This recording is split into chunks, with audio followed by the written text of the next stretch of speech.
बोलो श्री कृष्ण कन्हैया लाल की जय। भागवत भगवान की जय। पितृनारायण भगवान की जय।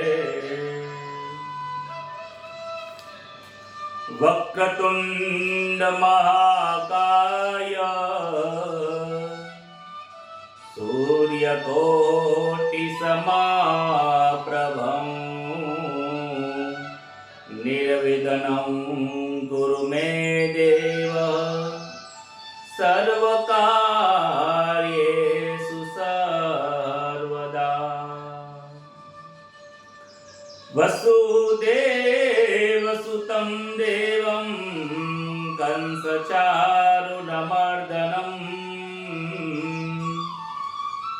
देवकी परमानन्दं कृष्णं वन्दे जगद्गुरुं।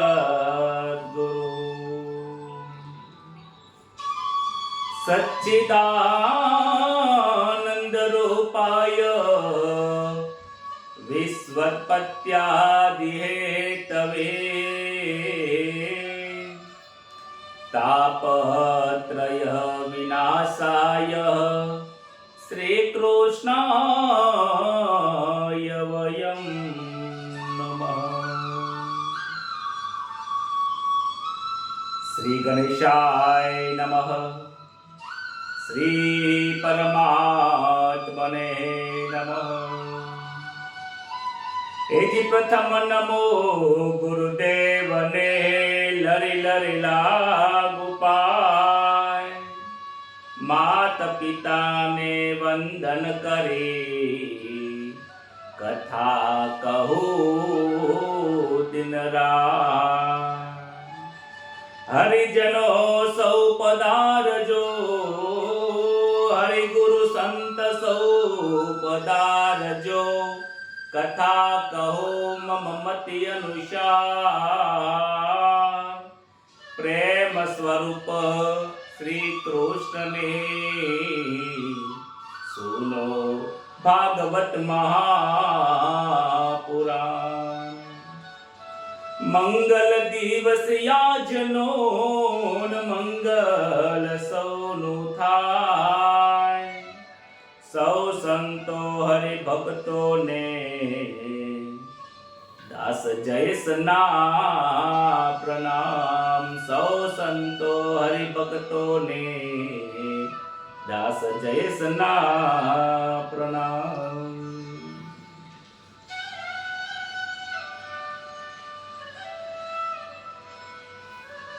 परम कृपाळु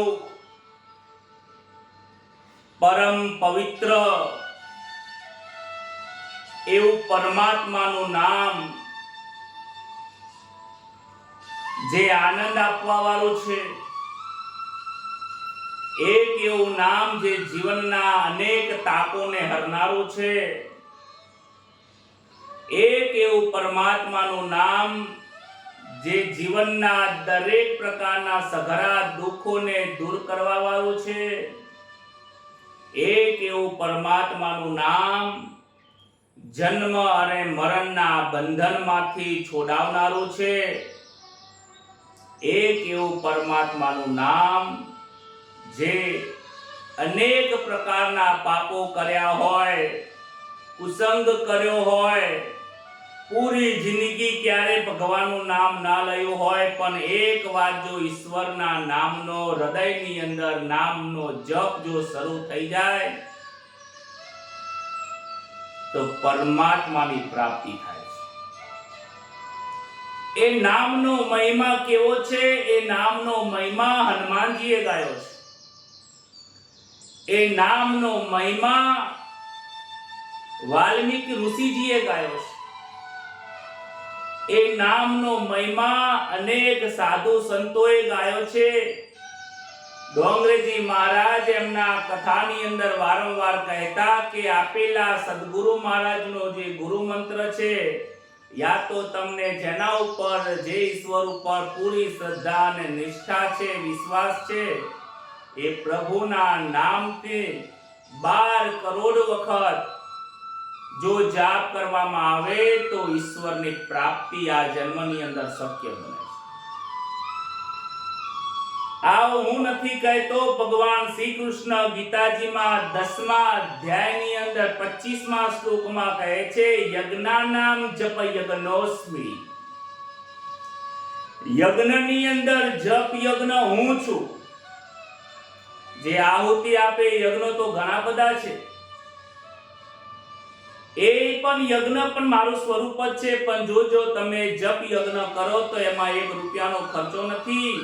યજ્ઞાનામ જપ યજ્ઞોસ્મિ. યજ્ઞમાં જપ યજ્ઞ હું છું. જેમ છોડમાં તુલસી હું છું, ફળોમાં રુદ્રાક્ષ હું છું, વૃક્ષોમાં પીપળ છું, મનુષ્યમાં બ્રાહ્મણ છું, એમ યજ્ઞમાં જપ યજ્ઞ હું સાક્ષાત સ્વરૂપે છું.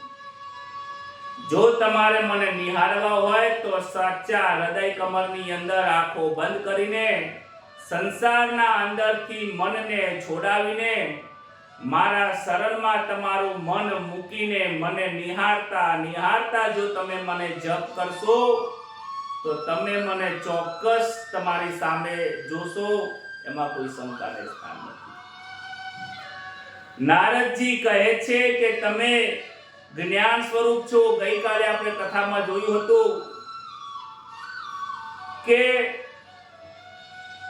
વ્યાસ મુનિજીને મનમાં અનેક પ્રકારના પ્રશ્નો ઉદ્ભવ થાય છે, શંકાઓ થાય છે, આનંદ થતો નથી. એટલે પૂર્વજન્મની જે કથા કહે છે કે તમે ભાગવત નામની કથાની શરૂઆત કરો, પ્રેમના રસની કથા કહો. જ્ઞાનની કથા તો ઘણી બધી કહી, પણ પ્રેમની કથા તમે કહો. ત્યારે નારદજી કહે છે કે તમે તમારા સ્વ સ્વરૂપને ભૂલશો નહીં. ધ્યાનસ્થ બેસી જાઓ, સમાધિ લગાવો, મારા કૃષ્ણને, મારા પ્રભુને યાદ કરો, અને એ મનની અંદર તમને જે યાદ આવે તમે લખી દો. વ્યાસજીને સમાધિ લાગી છે, આંખો બંધ કરી છે, પ્રભુના શ્રી કૃષ્ણના સ્વરૂપ બન્યા છે. પ્રેમથી ભરેલી લીલાઓને યાદ કરતા કરતા આરંભ કર્યો છે અને ભાગવત કથાની ગ્રંથની રચના કરી છે. ભાગવત એ પ્રેમના સ્વરૂપની ધારા છે. ભાગવત એ પ્રેમ સ્વરૂપનો દરિયો છે. ભાગવતની અંદર ડૂબકી દેવી એટલે પ્રભુની સાથે પ્રેમ કરવા બરાબર છે. ભાગવતને ગમે તેટલી વખત સાંભળો પણ તમને ઈશ્વર પ્રત્યે પ્રેમ જ જાગશે. ભાગવતને ગમે તેટલી વખત સાંભળો પરંતુ હૈયું ભરાતું નથી.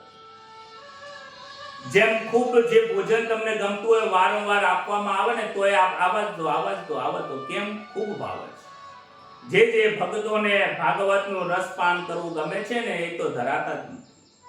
કારણ કે ઈશ્વરની લીલાઓ એવી છે, અપરંપાર છે કે પ્રેમ હંમેશા માટે પીરસ્યા જ કરે છે, પીરસાયા જ કરે છે. ભાગવતની રચના તો કરી દીધી, પરંતુ વ્યાસજીને મનની અંદર થાય છે કે આ ને જન સુધી કોણ પહોંચાડશે. આજકાલના લોકો તો ઘણા બધા આળસુ બની ગયા છે. કોઈને વાંચવાનો સમય નથી, કોઈને ભાગવત સાંભળવાનો સમય નથી. રામાયણ, મહાભારત, ગીતા, 18 અધ્યાય, 4 વેદ, કોઈની પાસે સમય નથી. તો કલિયુગના લોકો કેવી રીતે સમય નીકાળશે? દોડ ભાગવાળી જિંદગીની અંદર આપણને એક આ કલાક કથા સાંભળવી હોય ને તો ખૂબ આળસ આવે છે. માટે વ્યાસજીએ ભાગવતની પ્રચાર કરવા માટેની ચિંતા થઈ કે આને કોણ અપનાવશે, આ પ્રેમ સ્વરૂપને કોણ ઓળખશે. ત્યારે મનમાં વિચાર કર્યો કે મારો જે પુત્ર છે સુખદેવ, એ સુખદેવ જો આવે તો જ આ પ્રેમ સ્વરૂપની ભાગવતને સમજી શકશે ને પ્રચાર કરી શકશે. સુખદેવજી તો જન્મસિદ્ધ યોગી છે, તપશ્ચર્યા કરવા માટે એમને તો વનમાં જન્મથી નીકળી ગયા હતા. વ્યાસજીને મનમાં ચિંતા થાય છે કે સુખદેવને બોલાવું કેવી રીતે. વ્યાસજી પોતાના બે શિષ્યોને વનમાં મોકલે છે, વનમાં જાય છે અને જ્યાં સુખદેવજી મહારાજ ધ્યાનસ્થ સમાધિમાં બેઠે છે, દિગંબર છે, માથાના વાળ હવાના કારણે ફર્યા કરે છે, શરીરનું કોઈ ધ્યાન નથી, ઈશ્વર જોડે ગતિ લાગી ગયેલી છે, મન સ્થિર થયેલું છે અને આ બે શિષ્યો એમની સાઈડમાં પાછળ ઊભા ભાગવતની કથાના જે ભગવાન શ્રી કૃષ્ણના પ્રેમામયની જે આનંદની કથા છે એના બે શ્લોકો ગાય છે. આ બે શ્લોકો સુખદેવજી મહારાજના કાનમાં પડે છે અને એનો અર્થ સમજતા જ જે જ્ઞાનના આચાર્ય સુખદેવજી મહારાજ છે એમને આજે પ્રભુની પ્રત્યે પ્રેમ જાગ્યો છે. આવો શ્લોક મેં ક્યારે સાંભળ્યો નથી. પ્રભુના વિશે પ્રેમની કથા હવે મેં સાંભળી નથી. આ બે શ્લોકની અંદર જો મને પ્રભુની પ્રત્યે આવો પ્રેમ જાગતો હોય તો બીજી શ્લોકો સાંભળતા, બીજા મંત્રો સાંભળતા મને કેટલો આનંદ થશે.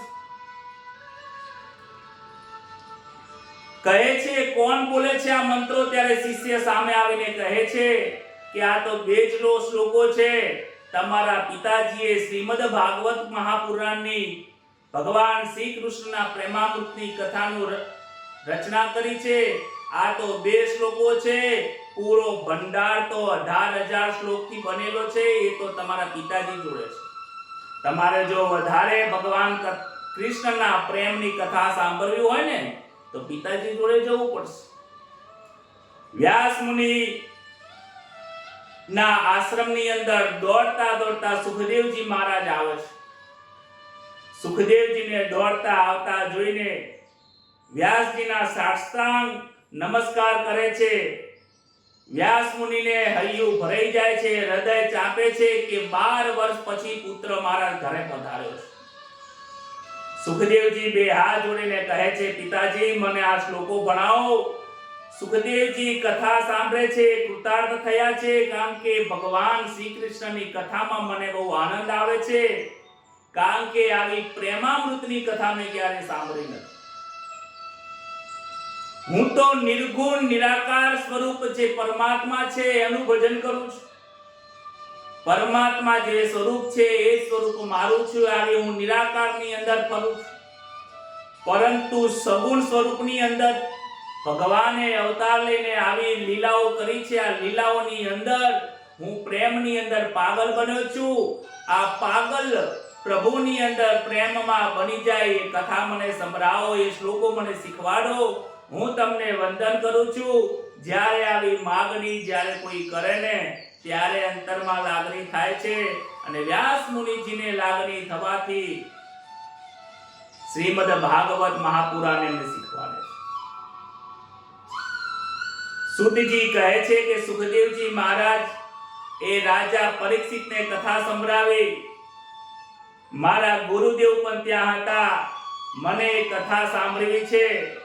પાંડવોના વંશમાં પરીક્ષિતનો જન્મ કેવી રીતે થયો તે બધા કથા મને સંભળાવો. ત્યારે કહે છે સુતજી સનકાદી ઋષિઓને કથા સંભળાવે છે કે ભાગવત ની કથાની અંદર આવે છે કે મહાભારતનું જ્યારે યુદ્ધ થયું ત્યારે અશ્વત્થામાએ વિચાર્યું કે 5 પાંડવોને કપટથી મારે 5 પાંડવોએ કપટથી મારા પિતાનો વધ કર્યો છે, એટલે હું પાંડવોને છોડીશ નહીં. પાંડવો જ્યારે સૂઈ ગયા હશે ત્યારે હું રાત્રે જઈને એમને કપટથી મારી દઈશ. જીવનમાં ક્યારે કપટ કરતા નહીં. જો કપટ કરશો તો અશ્વત્થામા જેવી તમારી આપણી દશા થાય છે. અશ્વત્થામા આજે પણ આ પૃથ્વી ઉપર ફરે છે. એટલો મોટો શ્રાપ મળ્યો છે કે શરીરમાં કીડાઓ પડશે. પોતાના પિતાજીએ શ્રાપ આપ્યો, અનેક લોકોએ એને શ્રાપ આપ્યો છે કે જ્યાં સુધી પૃથ્વી છે ત્યાં સુધી તું દુઃખ ભોગવીશ, કારણ કે મનમાં કપટ છે. વિરોધ કરવાની ભાવના છે. આજે જોઈએ છે કોર્ટમાં કેટલા કેસો ચાલી રહ્યા છે. લોકો વિરોધ બહુ કરે છે. નાની નાની વાતોની અંદર, નાની નાની જગ્યાઓની બાબતની અંદર, પતિ પત્નીના નાના ઝઘડાઓની અંદર. અરે મારા સજ્જનો, જીવવું થોડું. અને એમાંય કેસ, કોર્ટના કેસ લઈને બેસો છો? શા માટે ઝઘડા કરો છો? કોના માટે ઝઘડા કરો છો? કોના માટે ભેગું કરવું છે? મનમાં બહુ ચિંતન કરજો. આ ભાગવતની કથા ચિંતન કરવાની કથા છે. જો 1 કલાક આ કથાને સાંભળ્યા પછી જો છોડી દેશો તો આ ભાગવતની કથા કોઈ રસ નહીં આપે.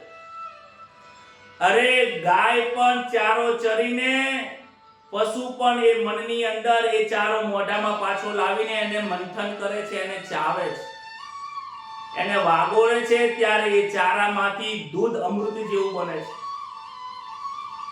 અરે દૂધ, દહીં હોય ને, એ દહીંને પણ વલોણું કરવું પડે છે. બહુડા દુખે છે, માતાજી આખો દિવસ એનો વલોવન કરે છે, ત્યારે એમાંથી ઘી બને છે. આપણા દરેક ઋષિ મુનિઓએ અનેક મંત્રો અને વેદોનું સર્જન કર્યા પછી ખૂબ મંથન કરીને આ ભાગવતની કથા શુદ્ધ ગુજરાતીમાં આપણી ભાષાની અંદર વર્ણન કરી છે. અને એમાંય શુદ્ધ સ્વરૂપથી ચારીને હું તમને પીરસી રહ્યો છું. હવે આવી સુંદર મજાની કથા ઘેર બેઠા બેઠા આપણને પ્રાપ્ત થતી હોય અને 1 કલાક કથા સાંભળ્યા પછી જ્યારે પણ રાત્રે નીંદ આવે ને, ત્યારે આ કથાને વાગોળજો. કથામાં શું આવ્યું હતું એને યાદ કરજો. ભલે આટલી 1 કલાકની કથામાં એક વાક્ય પણ જો યાદ રહી જાય તો એને યાદ કરતા કરતા સૂઈ જજો. જોજો તમને આનંદ આવશે, અંતરમાં પરમાત્મા પ્રગટ થશે અને તમને પરમાત્માની ઝાંખી થશે. આ મારો પોતાનો ખુદનો અનુભવ છે. આ અનુભવની વાણી છે, આ અનુભવનો સત્સંગ છે, આ અનુભવની કથા છે. આ અનુભવની કથાથી જે લોકો પ્રાપ્ત કરે છે એ તમારે પણ સ્વ અનુભવ કરવાની જરૂર પડશે. આ કથાને સાંભળ્યા પછી સ્વ અનુભવ કરો. અશ્વત્થામાએ જેવું કાર્ય કર્યું છે એવું કાર્ય આપણે નથી કરવાનું. રાત્રે પાંડવો સૂતેલા છે, ભગવાન કૃષ્ણને ખબર પડી, પાંડવોને જગાડવા આવે છે કે ચલો ચલો આપણે ગંગા કિનારે સ્નાન કરવા જવાનું છે. દ્રૌપદી પોતાના બાળકોને પણ સમજાવે છે. બાળકો સમજતા નથી, કારણ કે બાળકો આળસુ છે. જ્યારે ભગવાન સમજાવતા હોય ને ત્યારે પ્રશ્ન ઉભો ના કરવો જોઈએ. પરિસ્થિતિ જે નિર્માણ થાય એના વિરુદ્ધમાં ન જવું જોઈએ, પરિસ્થિતિને અપનાવી લેવી જોઈએ. બાળકો સમજ્યા નહીં, આળસના કારણે સૂઈ રહ્યા. અશ્વત્થામા આવ્યો છે, 5 પાંડવોને જોયા નહીં, પરંતુ એના પુત્રો હતા, 5 પુત્રોને સૂતેલા મારી નાખ્યા. આળસ એ મનુષ્યનો શત્રુ છે. જો જીવનમાં શત્રુ રાખશો તો આ દ્રૌપદીના જે 5 પુત્રો છે એના જેવી આપણી હાલત થાય. આળસમાં જીવન જતું રહેશે. ક્યારે પણ કાળ આવીને આ શરીરને મારીને જતો રહેશે, ખબર નહીં પડે. પરિણામે અશ્વત્થામાએ દ્રૌપદીના 5 પુત્રોને મારી દીધા. દ્રૌપદી આજે રડે છે. દ્વારિકાધીશને આજે દયા નથી આવતી, કારણ કે દ્વારિકાધીશની વાત કોઈએ માની નથી. જેમને માની એ જીવી ગયા, જેને ન માની એ મરી ગયા. ભાગવતની કથાને જે લોકો માનશે ને જીવનમાં ઉતારશે એ તરી જશે. અને ભાગવતની કથાને જે કોઈ માનતું નથી, સાંભળતું નથી, અરે જીવનમાં કોઈ ઉતારતું નથી, તો એને તો મરવાનો વારો એક દિવસ તો આવવાનો જ છે. બોલો રાધે રાધે. જેનો જન્મ છે એનું મૃત્યુ તો નિશ્ચિત જ છે, પરંતુ આપણું મૃત્યુ ના થાય, આપણું ઈશ્વરની તરફ પ્રયાણ થાય. આજની કથામાં આવશે પાંડવોનું પ્રયાણ થયું છે, પાંડવોનું મૃત્યુ થયું નથી. પરીક્ષિત રાજાનું પ્રયાણ થયું છે સ્વર્ગમાં, ઈશ્વરના દરબારમાં, મૃત્યુ થયું નથી. પહેલાદનું ધ્રુવનું પ્રયાણ થયું છે, એમનું મૃત્યુ નથી થયું. આજે પણ લોકો એને યાદ કરે છે. અને આપણા 4થી પેઢીના દાદાને, બાપ દાદાને, 5મી પેઢીના દાદાને, અરે આપણા કુળના ઋષિને પણ આપણે યાદ કરતા નથી. અશ્વત્થામાએ 5 પુત્રોને મારી નાખ્યા. દુખી થાય છે દ્રૌપદી.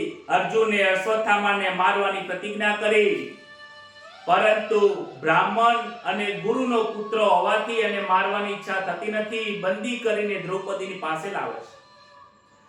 પુત્રના શોકમાં દ્રૌપદી રડે છે, પરંતુ રડતી રડતી કહે છે કે તાવેલા બ્રાહ્મણનું અપમાન કરશો નહીં, કારણ કે બ્રાહ્મણ એ ઈશ્વરનું સ્વરૂપ છે. આવું ગીતાજીમાં ભગવાન કૃષ્ણએ કહ્યું છે. માટે હે અર્જુન, આ બ્રાહ્મણનો પુત્ર છે, એના કર્મો એ જાણે. આપણે એનાથી મરાય નહીં, કારણ કે બ્રહ્મ હત્યાનું પાપ લાગે છે. બ્રાહ્મણનું અપમાન થાય નહીં, બ્રાહ્મણને મરાય નહીં, બ્રાહ્મણને નિંદા થાય નહીં, બ્રાહ્મણને દુઃખ લાગે એવું કાર્ય કરાય નહીં, કારણ કે ભગવાન કહે છે કે બ્રાહ્મણ એ મારું સ્વરૂપ છે. એટલા માટે એમને ભૂદેવ કહેવાય છે. એટલા માટે એના ચરણના સ્પર્શ કરવામાં આવે છે. આ સાધારણ વેરી નથી. દ્રૌપદી કહે છે આપણા આજ્ઞાએ આવેલો બ્રાહ્મણને વંદન કરે છે. અશ્વત્થામાને વંદન કરે છે કે તમે મહારાજ છો, તમે મારા પુત્રને માર્યા છે, પરંતુ મને તમને મારવાની ઈચ્છા થતી નથી.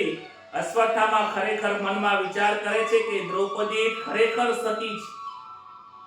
5 પુત્રોને મારવા છતાં પણ લોકો એના જે વખાણ કરે છે એ ખોટા વખાણ નથી કરતા, ખરેખર એ વંદનીય છે. અરે મેં તો વેર લીધો છે, પરંતુ એ વેરનો બદલો પ્રેમથી આપે છે. દ્રૌપદીના ગુણથી વ્યાસજી તન્મય બની ગયા છે. દ્રૌપદીના વિશે વ્યાસજી ખૂબ લખે. લોકો પિક્ચર અને સિરિયલમાં જોઈને કહે છે કે આંધળાના છોકરાઓ આંધળા થાય, પરંતુ મારું અંતર એવું કહે છે કે દ્રૌપદી આ શબ્દ ના બોલ્યો હોય. એ સતી હતી. દ્રૌપદી ક્યારે આવું બોલી નથી કે આંધળાના છોકરાઓ આંધળા થાય. એ તો દ્રૌપદીની પાછળ જે એની દાસી હતી એ શબ્દ બોલે છે કે આંધળાના છોકરા આંધળાઓ થાય. ત્યારે દુર્યોધન પાછળ વળીને જોવે છે, એને એવું લાગ્યું કે આ દ્રૌપદી બોલી છે. જે સતી હોય, જે બ્રાહ્મણોને માન સન્માન આપતી હોય, એ સતી આવા શબ્દો બોલે. 5 પુત્રો મરવા છતાં પણ આવું બોલી નથી, તો એ કોનું ક્યારે અપમાન કરે? આ સિરિયલોના ડાયલોગના કારણે આ વસ્તુ પ્રચલિત થઈ ગઈ છે. માટે દ્રૌપદી વિશે આવું ક્યારે ન વિચારો. અપકારનો બદલો ઉપકારથી આપે છે. દ્રૌપદી બોલે છે છોડી દો, ગોરુનો પુત્ર છે. દ્રૌપદીએ અશ્વત્થામાને બચાવ્યો છે, પરંતુ ભીમ અશ્વત્થામાના માથા ઉપર જે મણિ હતો, જે શક્તિ હતી, એ લઈ લે છે. કારણ કે કોઈનું અપમાન કરવું, અશ્વત્થામાનો ત્યાંથી એ મણિ લઈ લેવાથી એનું અપમાન થાય છે. કોઈનું અપમાન કરવું એ એના મૃત્યુ આપવા બરાબર છે. અશ્વત્થામાનું મસ્તક કાપ્યું નથી, જન્મસિદ્ધ જે મણિ હતો લઈ લીધો. અશ્વત્થામા તેજહીન બની ગયા. ભીમે વિચાર્યું કે હવે મારવાનું કોઈ બાકી રહ્યું નથી, મરણ કરતા પણ વિશેષ થઈ ગયું છે. અશ્વત્થામાએ વિચાર કર્યો કે આના કરતા મને મારી નાખ્યો હોત તો સારું હતું, પરંતુ પાંડવોએ મારી સાથે જે આ કર્યું છે, એ અપમાન કર્યું છે, આ અપમાનનો બદલો હું ચોક્કસ લઈશ. અભિમન્યુની પત્ની ઉત્તરાના પેટમાં પાંડવોનો ઉત્તરાધિકારી છે, તે ગર્ભનો નાશ થાય એવું કાર્ય ચોક્કસ કરીશ. હજી પણ બદલાની ભાવના છે. વિચાર કરો, જીવનમાં બદલાની ભાવના રાખતા નહીં. જ્યારે પણ આપણા મનની અંદર કોઈના પ્રત્યે દ્વેષ ઉત્પન્ન થાય, બદલો લેવાની થાય, જેવા સાથે તેવા બનવાની ઈચ્છા થાય, ત્યારે સમજવાનું કે મારામાં અને અશ્વત્થામામાં કોઈ ફરક નથી. મારામાં અશ્વત્થામાનો જન્મ થયો છે. મારા સજ્જનો, મારી કથા તમે સાંભળો છો તો આ સાંભળ્યા પછી કોઈનો બદલો લેવાની ભાવના રાખતા નહીં. એક ગુજરાતીમાં શબ્દ આવે છે કે જેવા સાથે તેવા. આ કહેવત આપણા સંસ્કાર અને સંસ્કૃતિના વિરોધમાં છે. કૂતરું બટકું ભરવા આવે તો શું કૂતરાને બટકું ભરવા જવાનું? તમને કોઈ ખરાબ ગાળો બોલે, ખોટા શબ્દો અપમાન કરે, તમે એની સાથે ખોટું વર્તન કરશો તો તમારામાં ને એનામાં શું ફરક છે? સંતો અને કુસંગમાં, સંતો અને દુરીજનમાં શું ફરક રહેશે? આપણે ભાગવતની કથા સાંભળવા વાળા સજ્જનો પુરુષ હોય એ માણસ કોઈનો બદલો લેવાની ભાવના કેવી રીતે કરી શકે? કહેવાય છે કે સહન કરે એ સંત. દ્રૌપદીએ સહન કર્યું એટલા માટે પૂજાય છે. મીરાબાઈએ સહન કર્યું છે, સીતાજીએ સહન કર્યું છે. સહન કર્યા વગર કોઈ પૂછતું નથી, માટે જીવનમાં બદલો લેવાની ભાવના રાખતા નહીં. બોલો રાધે રાધે. આમ વિચારીને તેને બ્રહ્માસ્ત્ર છોડ્યું છે. બ્રહ્માસ્ત્ર છોડ્યા પછી ઉત્તરાનું પેટ ભરવા લાગ્યું, વ્યાકુળ થયા છે. દોડતા દોડતા કૃષ્ણ પાસે આવ્યા છે. શ્રી કૃષ્ણ ઉત્તરાના ગર્ભમાં જઈને પરીક્ષિત રાજાનું રક્ષણ કરે છે. કહેવાય છે કે મનુષ્ય જ્યારે પેટમાં હોય છે, આ જીવાત્મા માના ગર્ભમાં હોય છે, ત્યારે રક્ષા પરમાત્મા કરે છે. ખાવા પીવાની રચના એ પરમાત્મા કરે છે. દ્રૌપદીએ ઉત્તરાને શિખામણ આપેલી કે જીવનમાં જ્યારે પણ કોઈ દુઃખનો પ્રસંગ આવે ને ત્યારે ઈશ્વરના શરણમાં જજે બેટા. કારણ કે મારી પર લાજ લૂંટાતી હતી, મારા કુટુંબના લોકો નતા આવ્યા, પરંતુ મારી સામે કોઈ કૃષ્ણ આવ્યો હતો અને એમને મારી રક્ષા કરી હતી. તારા જીવનમાં જ્યારે દુઃખ આવે ને તો કોઈ સંતોના શરણોમાં જજો, ગુરુજીના શરણોમાં જજો.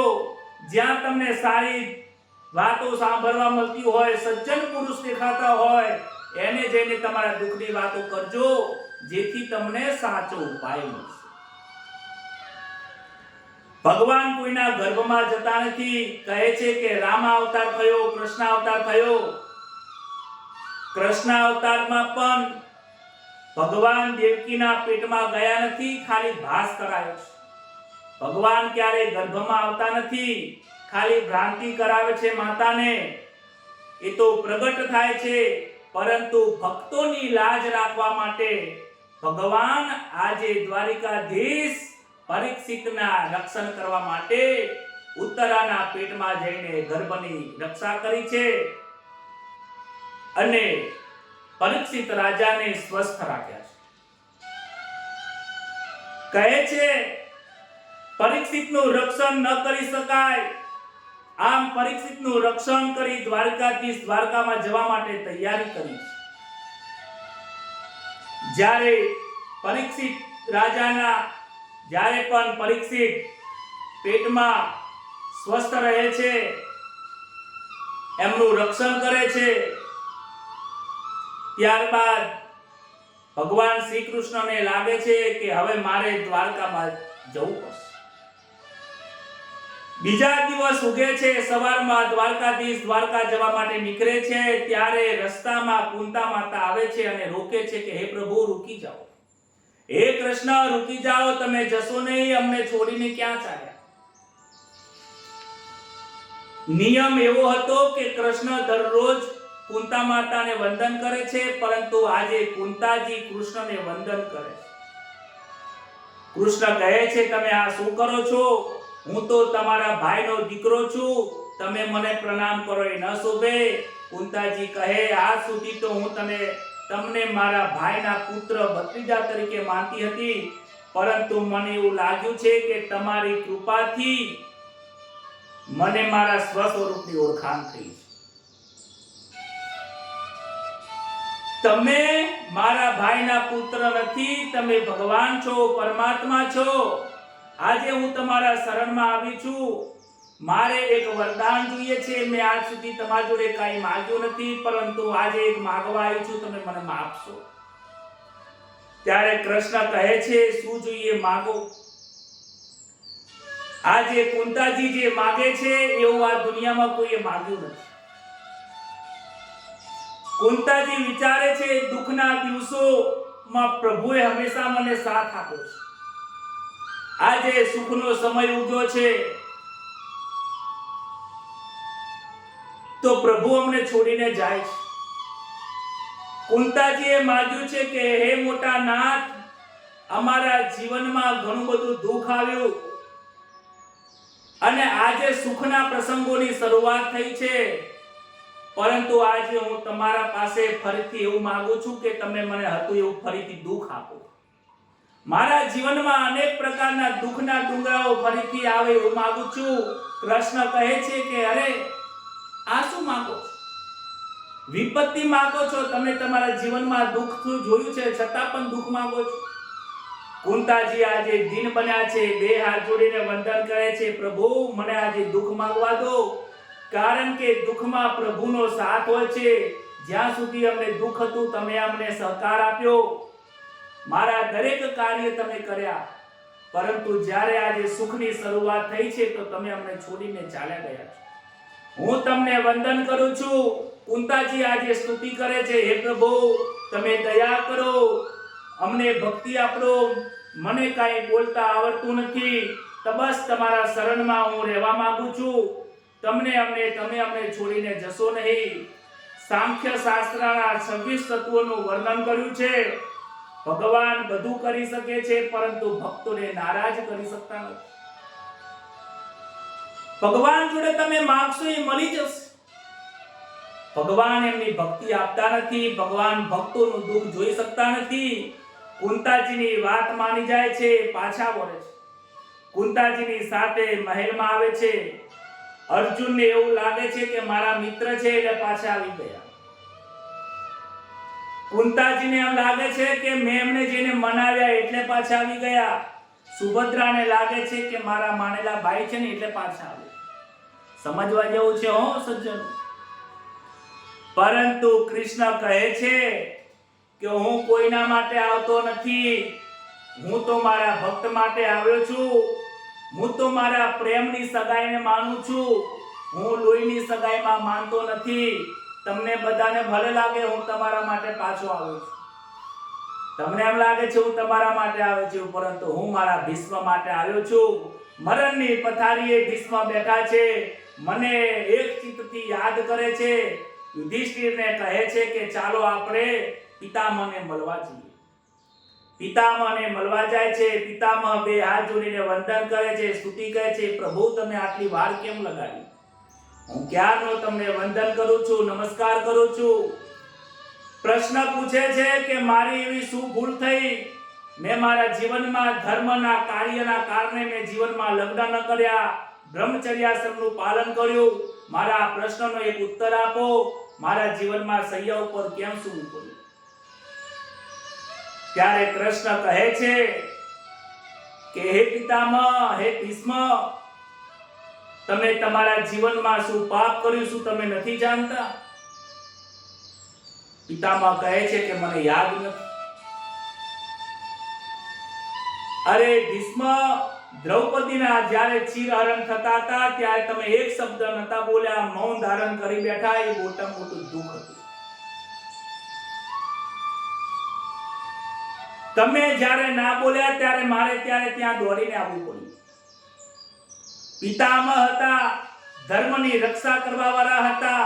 ધર્મની રક્ષણ કરવું, સ્ત્રીઓનું સન્માન જ્યાં ના જવાતું હોય એની અધર્મની સામે લડવું એ તમારો ધર્મ હતો. એ જગ્યા ઉપર તમે તમારો ધર્મ ભૂલી ગયા. એ ધર્મ ભૂલી જવાના કારણે તમારે આજે સૈયા ઉપર સૂવું પડ્યું છે. વિચાર કરો, ભીષ્મ પિતામહ, એમને એક અધર્મ જેવું કાર્ય થઈ ગયું, ભૂલમાંથી થઈ ગયું, તો એમને આટલી સૈયા ઉપર સુવાનો વારો આવ્યો. આપણી કેવી હાલત થવાની છે? આપણી પરિસ્થિતિ કેવી થશે એનો વિચાર કરવા જેવો છે. ધર્મરાજાને શ્રી કૃષ્ણ કહે છે કે ભીષ્મ પિતામહ જોડે તમે શીખી લો, ધર્મનું જ્ઞાન મેળવો, કારણ કે ધર્મનું શિક્ષણ મેળવવું બહુ જરૂરી છે. ધર્મની ગાદીએ બેસવા માટે ધર્મ શું છે, અધર્મ શું છે જાણવાની ખૂબ જરૂરી છે.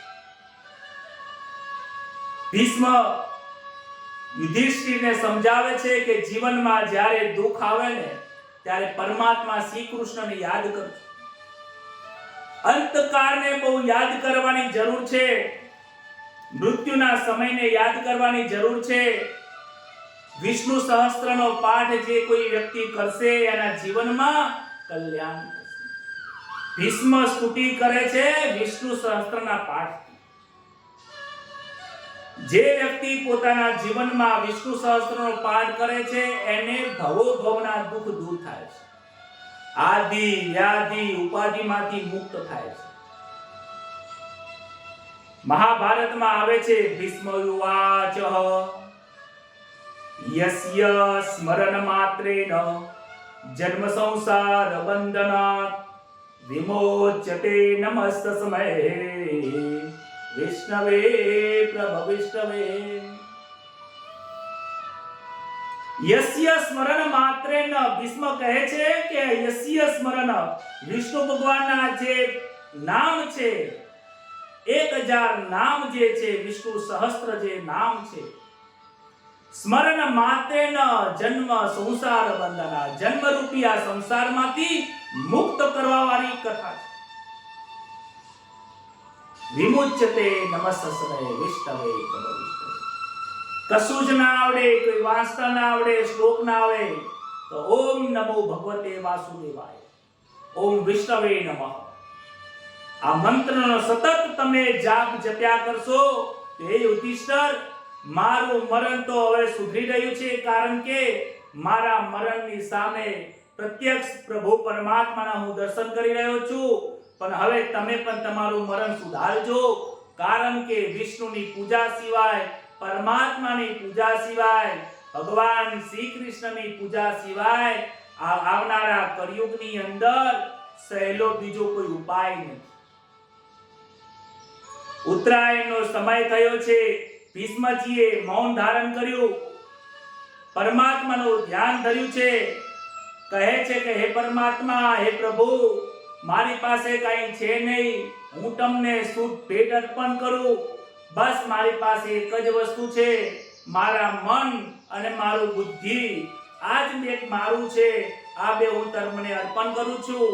આવું કહીને એમને એમનો દેહ ઉત્તરાયણની અંદર છોડીને ભીષ્મ પિતામહજી પ્રભુના સ્વધામાં ગયા.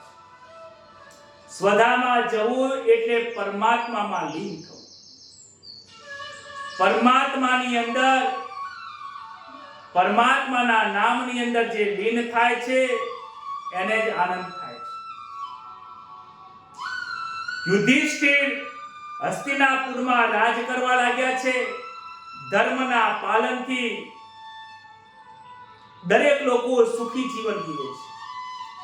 સુતજી કહે છે ધર્મ રાજાના રાજ્યમાં શિક્ષણ આપવામાં ધર્મનું આપવામાં આવતું. આજે શિક્ષણ પેટ ભરવાનું આપવામાં આવે છે. આજે આપણા સમાજની હાલત આવી થઈ ગઈ છે, એનો વિચાર કરવા જેવો છે. આપણા સમાજની અંદર કેવું શિક્ષણ થયું છે? પૈસાથી શિક્ષણ પ્રાપ્ત થાય છે, એમાં પણ ભ્રષ્ટાચાર વધી ગયો છે.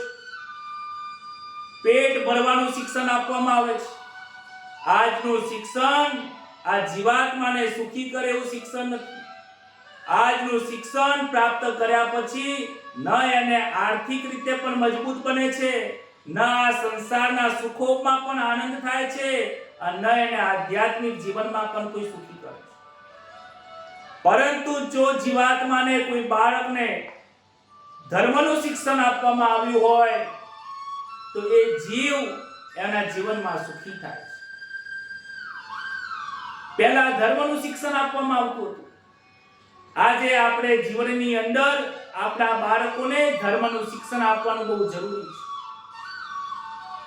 હું એમ નથી કહેતો કે બાળકોને ડોક્ટર ન બનાવો, એન્જિનિયર ન બનાવો. ભણાવો, ગણાવો, મોટો કરો, પરંતુ એની સાથે સાથે તમારા ઘરમાં જે નાના બાળકો હોય એને જોડે બેસાડીને આ ધર્મનું શિક્ષણ જરૂર આપો. ધર્મ કોને કહેવાય એ આજના સ્કૂલમાં ભણાવવામાં નથી આવતું. આજે તમારી ફરજમાં આવે છે, તમારે શીખવાડવું પડશે. હમણાં એક વિડિયો આવ્યો હતો, હમણાં શિક્ષક દિવસ ગયો છે. શિક્ષણ દિવસના દિવસે એક વિડિયો આવ્યો કે દારૂની મહેફિલના જે ગીતો હોય એ ગીત ઉપર એક નાની બાળા ડાન્સ કરી રહી છે. સ્કૂલની અંદર સ્ટેજ પરફોર્મન્સ કરી રહી છે ને એની અંદર દારૂ જેવા શબ્દો વપરાય છે. એ બાળક પોતાના શરીર ઉપરના વસ્ત્રો એ ચૂંદડી ઓઢીને ફેંકી દે છે. શિક્ષકો તાળીઓ વગાડે છે, મા બાપ તાળીઓ વગાડે છે. આપણી બુદ્ધિમાં શું ધૂળ પડી છે? એ દીકરી મોટી થયા પછી કેવા વર્તન કરશે? શું ધ્યાનમાં આવે છે આપણા? આ સમાજે બહુ વિચાર કરવું પડશે, ચિંતન કરવું પડશે આ બાબતમાં. ડાન્સના નામે, ગરબાના નામે તમારી દીકરીઓ સાથે ખોટા વ્યવહાર થઈ રહ્યા છે. ભક્તિના નામે, નાચવા કૂદવાના નામે ખોટું કાર્ય થઈ રહ્યું છે. બહુ સમજવા જેવું છે. નવરાત્રી આવવાની છે. નવરાત્રીમાં નાચવા કૂદવાના કારણે, ગરબાના નામે ખોટા કાર્ય થઈ રહ્યા છે. અંતરમાં દુઃખ લાગે છે એટલે આવા ઊંચા અવાજે બોલાય છે. હું કાંઈ કરી શકતો તો નથી, પરંતુ હું તમને એટલું તો જરૂર કહી શકું છું કે મારી જે આ કથા સાંભળે છે, કમસે કમ એટલા પરિવારના લોકો તો જરૂર સમજજો કે તમારા બાળકોને ધર્મનું શિક્ષણ આપજો. ધર્મનું શિક્ષણ કોને કહેવાય? કે પોતાના બાળકોને સમજાવવાનું છે કે શું યોગ્ય છે, શું અયોગ્ય છે. દુનિયા કરે એ કરવાતું નથી. પોતાના માટે શું યોગ્ય છે એ નિર્ણય લેવાની જરૂર. સંઘ કોને કહેવાય, કુસંગ કોને કહેવાય?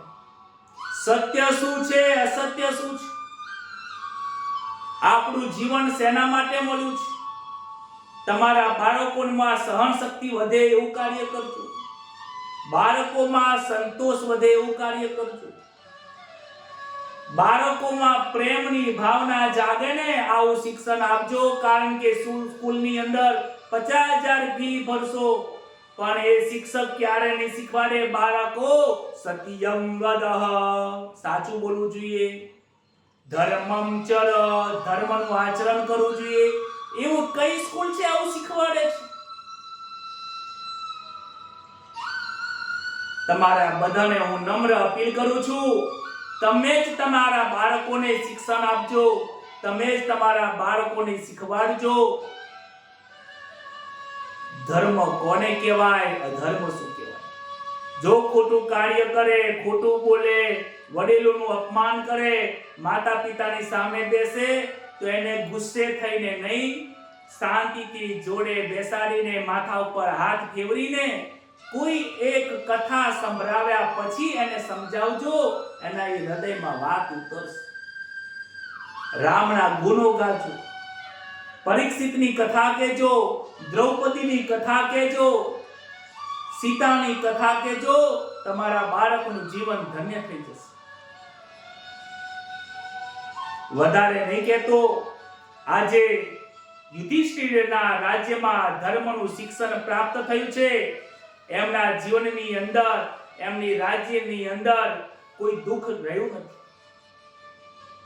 11મા અધ્યાયની અંદર શ્રી કૃષ્ણ ભગવાન દ્વારકામાં પધાર્યા છે. દ્વારકામાં ગયા ને ત્યારે અર્જુનને લેતા ગયા છે. યુધિષ્ઠિરે બ્રાહ્મણોને પૂછ્યું. ત્યારબાદ પવિત્ર સમય થયો. ઉત્તરાએ બાળકને જન્મ આપ્યો છે. બાળકના જન્મ પછી તે ચારે બાજુ જોવા લાગ્યો. માના પેટમાં ચતુર્ભુજ સ્વરૂપે પરમાત્મા દેખાતા હતા. પરંતુ આ બાળક ભાગ્યશાળી છે.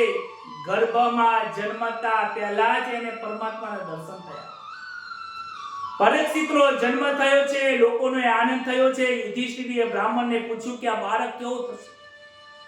ત્યારે રાજના જ્યોતિષી કહે છે કે કુંડલી આમ તો સારી છે, પણ 8મે રાહુ પડ્યો છે. 8મે રાહુ પડ્યો હોય તો સર્પદંશ થવાની શક્યતાઓ છે. આ બાળક ખૂબ મહાન બનશે, રાજા બનશે, પરંતુ એનું મૃત્યુ એક સાપના કરડવાથી થશે. યુધિષ્ઠિર સાંભળીને દુઃખી થાય છે, પણ બ્રાહ્મણો કહે છે ચિંતા કરશો નહીં. આ મહાન એવો પ્રતાપી રાજા છે. એ એના જીવનમાં મોક્ષ આસાનીથી કરી લેશે. આ બાજુ પરીક્ષિત ધીમે ધીમે મોટા થાય છે. 14મા અને 15મા અધ્યાયમાં ધૃતરાષ્ટ્ર અને પાંડવોના મોક્ષની કથા કરી છે. વિદુરજીએ ધૃતરાષ્ટ્રને છોડીને નીકળી ગયા હતા, કારણ કે એમણે કુસંગ નતો કરવો. વિદુરજીએ તીર્થની યાત્રા કરીને પ્રભાગ ક્ષેત્રમાં આવ્યા હતા. વિદુરજીને ખબર નથી કે કૌરવોનું શું થયું છે. ધર્મરાજા ગાદીએ બિરાજ્યા છે. મારો એક ભાઈ ધૃતરાષ્ટ્ર ધર્મરાજાને ત્યાં શું થયું છે? વિદુર કાકા આજે પધાર્યા છે. ધર્મરાજાએ વિદુરજીનું સન્માન કર્યું છે, કારણ કે વિદુરજી અત્યાર સુધી ત્યાં રાજ્યમાં હતા નહીં. વિદુરજીએ 36 વર્ષની યાત્રા કરી છે. યાત્રા કર્યા પછી ઘરે આવે છે. ધૃતરાષ્ટ્રને એક વખત રાત્રિએ જઈને સમજાવે છે કે મોટા ભાઈ, હું આજે તમને સમજાવવા આવું છું. આજ સુધી તમે મારી વાત સાંભળી નથી, કારણ કે તમે જવાનીના જાનમાં જોશમાં ફરતા હતા. તમારા મનની અંદર કૌરવો પ્રત્યે, પાંડવો પ્રત્યે તમને ખૂબ ઘૃણા હતી. પાંડવો પ્રત્યે તમે કેવું કર્યું છે. લાક્ષાગૃહની અંદર એમને મારવાનો પ્રયત્ન કર્યો, ઝેરના લાડુ આપ્યા. મહાભારતના યુદ્ધની અંદર એમને મારવા માટે ઘણા પ્રયત્નો કર્યા, છતાં પણ તમે જીતી શક્યા નહીં. વિચાર કરો કે ભત્રીજાઓ બહુ સારા છે તમારા, ત્યારે આજે તમારી સેવા કરે છે. હે મોટા ભાઈ ધૃતરાષ્ટ્રને કહે છે, મોટા ભાઈ હવે સમજવાની જરૂર છે. જિંદગી નીકળી ગઈ છે. પ્રભુનું ભજન કરવાનો સમય થયો છે. જિંદગી આમને આમ વીતી જશે. પ્રભુનું ભજન કરી લો. ત્યારે ધૃતરાષ્ટ્ર કહે છે કે મારે આંખોથી દેખાતું નથી.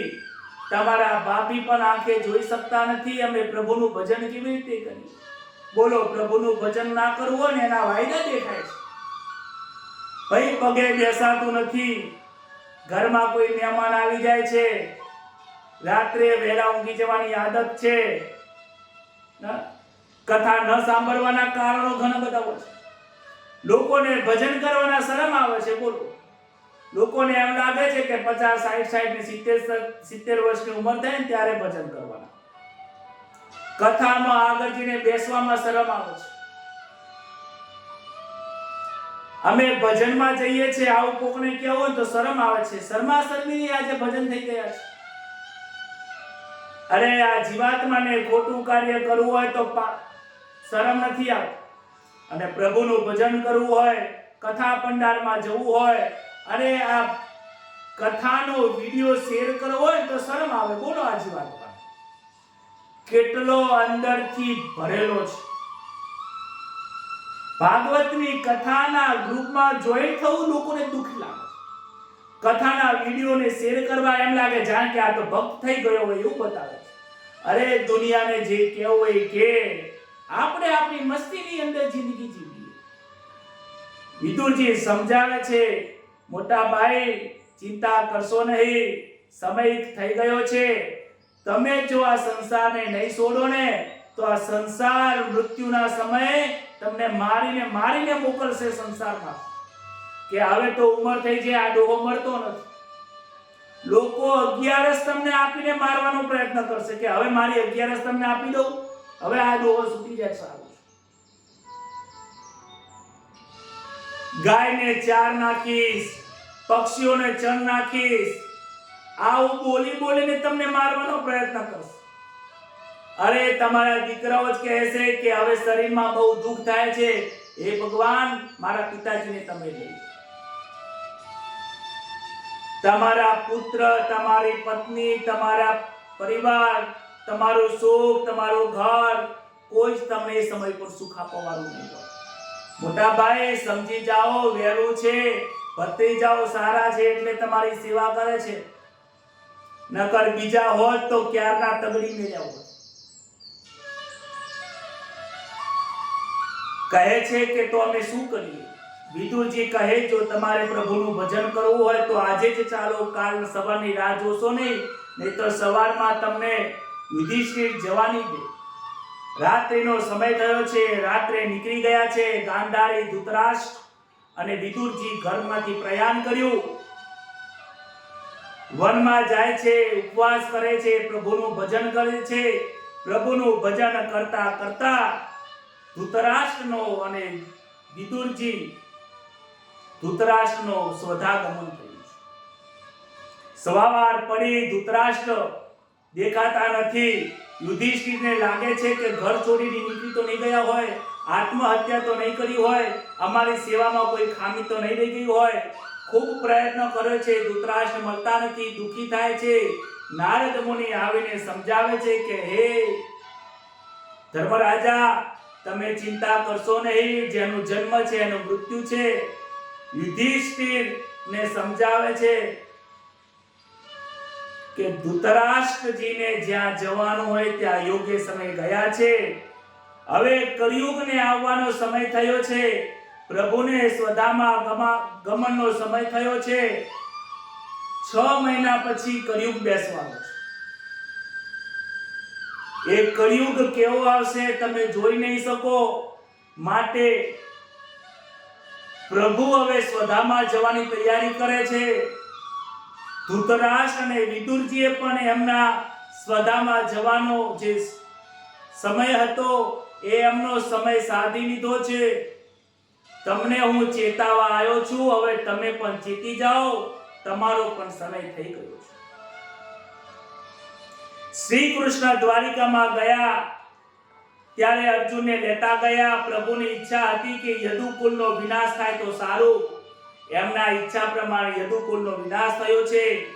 નારદજીના ગયા પછી યુધિષ્ઠિર ભીમને કહે છે કે સમય આવી ગયો એવું લાગે છે.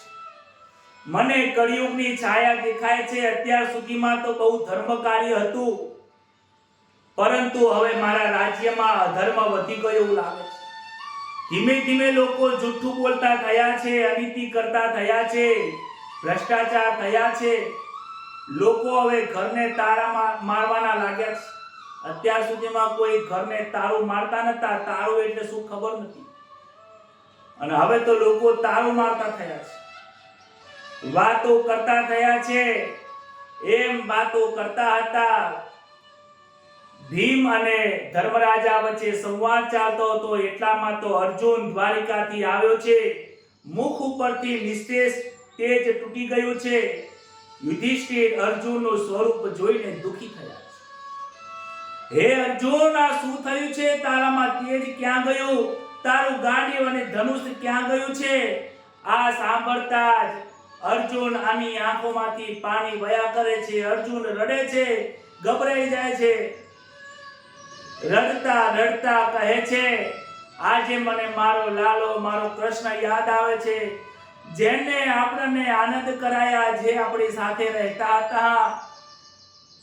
એ ભાઈ, જેને આપણને મહાભારત યુદ્ધની અંદર સાથ આપ્યો, આપણી પત્ની દ્રૌપદીના ચીરના હરણ થતું હતું ત્યારે સાથ આપ્યો. આ ભીમના ઝેરના લાડુ ખાયા ત્યારે ભગવાને સાથ આપ્યો. એ ભગવાન, એ પરમાત્મા, મારો મિત્ર, મારો સખા આજે રહ્યો નથી. એ સ્વધામાં ગયા છે. આ સ્વધાની વાતો સાંભળવાની સાથે જ ધર્મરાજાને આઘાત લાગ્યો છે. દ્રૌપદીને દુઃખ થયું છે. પાંચે પાંડવો દુઃખી થયા છે. ભક્તને પરમાત્માનો વિયોગ સહન થતો નથી. પરમાત્મા સ્વધામાં ગયા છે. આવું સાંભળીને જાણે કે ધરતી ફાટી ગઈ હોય એવું લાગ્યું. દ્રૌપદી પણ યાદ કરે છે કે જ્યારે હું વનવાસમાં હતી ત્યારે 88,000 ઋષિઓ મારા ઘરે જમવા આવ્યા હતા ને, ત્યારે પ્રભુએ મારી લાજ રાખી હતી. પ્રભુના ઉપકારો યાદ કરે છે.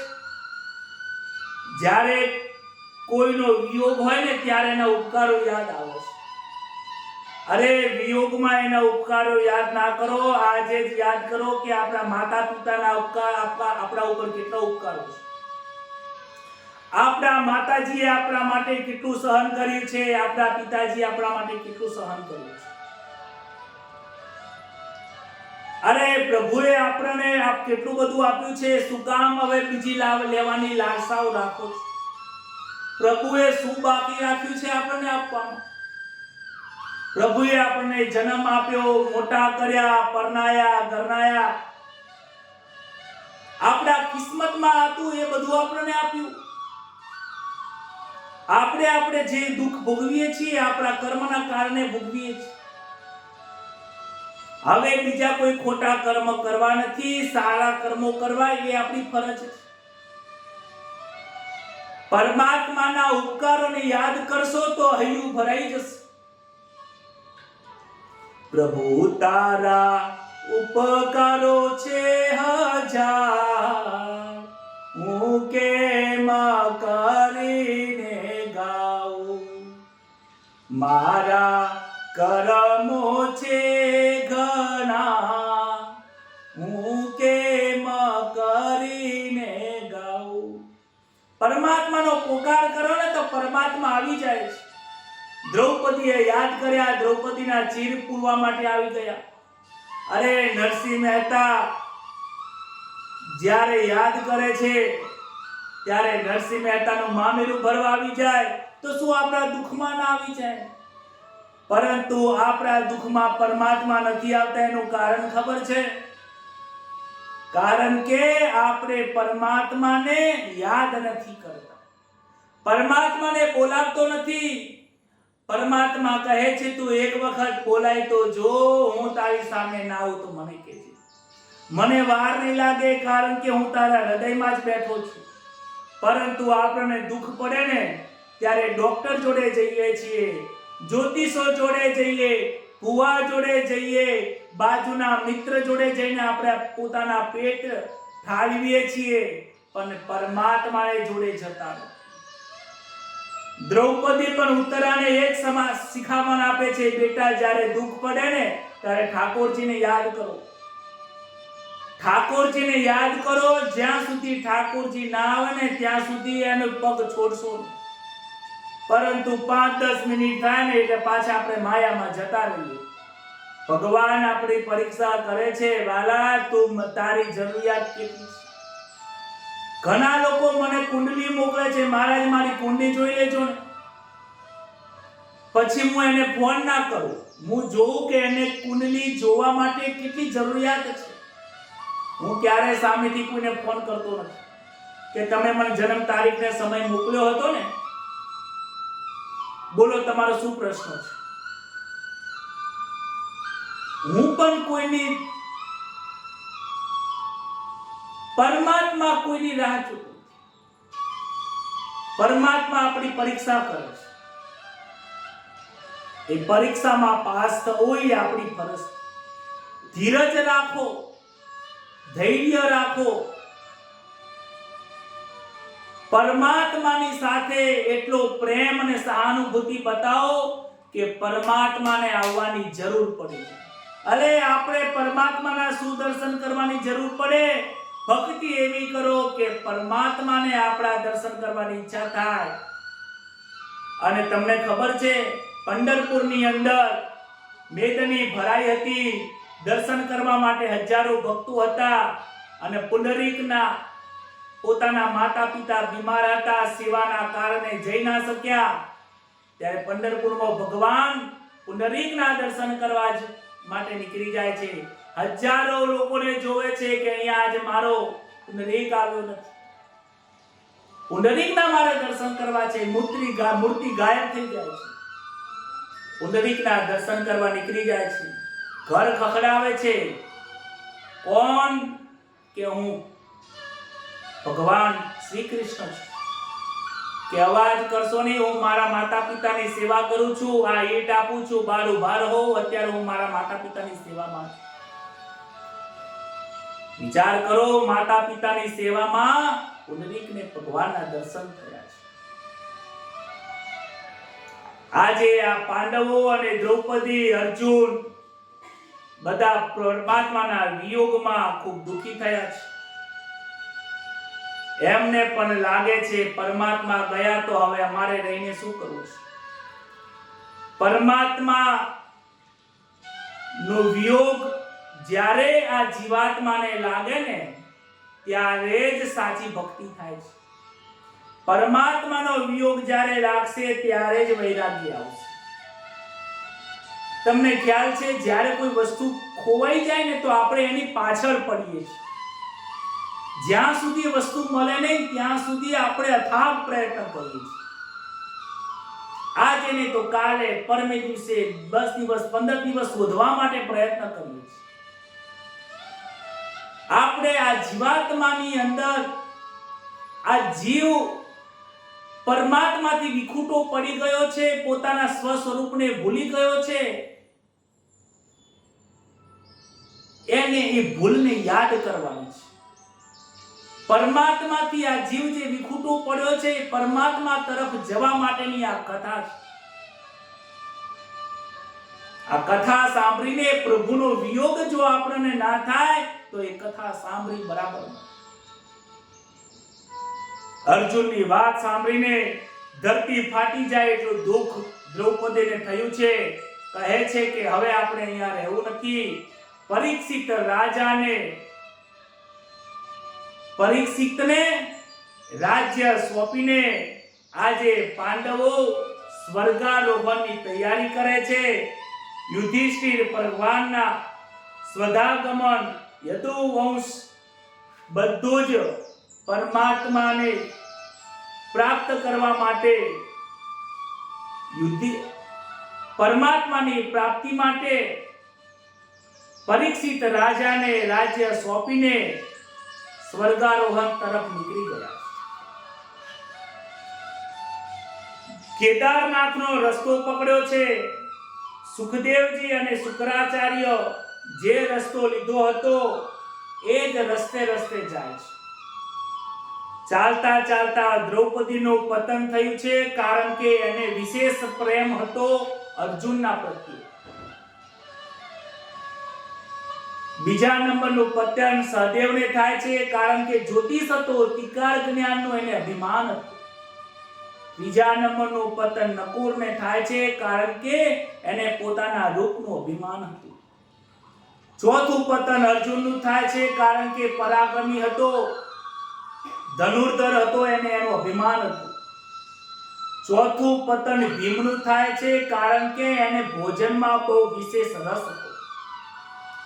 5 વિષયોમાં જેને રસ હોય છે, સંસારમાં જેને હજી પણ થોડો રસ રહી ગયો છે, સૂક્ષ્મ વાસનાઓ રહી જાય છે, ત્યાં સુધી ઈશ્વરની પ્રાપ્તિ થતી નથી. છેલ્લે ધર્મરાજા આગળ વધ્યા છે અને સદેહ આ દેહને લઈને એ સ્વર્ગમાં ગયા છે. સ્વર્ગમાં જતા એમની પરીક્ષા થાય છે. પરીક્ષામાં પાસ થાય છે અને પરીક્ષામાં પાસ થઈને એ ગોલોક એટલે વૈકુંઠમાં જાય છે.